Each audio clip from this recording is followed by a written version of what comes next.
Good afternoon and welcome to Life of a Ranger. So today we've got something spectacular here. As you can see, we've got lots of small little critters busy in a big pile of zebra dung. These critters, we call them the dung beetles, hence the reason they're inside the dung itself. So what you can see is at the moment a lot are busy and they're everywhere moving around, and they're all kind of making the dung together, trying to put it in a ball form.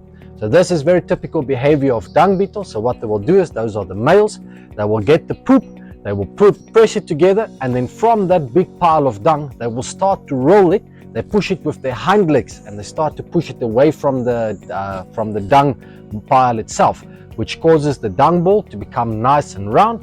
And then once it's nice and round and pretty, the bigger, the prettier it is, the bigger chance they have of attracting the female. Once the female accepts of them, the dung beetle is like the house, the house on the top of the mountain. And then once they've got the ball, the female will climb on top of the ball, they will have their mating ritual, and then they will go and take that ball once the eggs has been laid inside the dung beetle ball, and then they will go and dug it, a nice little round burrow, and they will set it down into that burrow.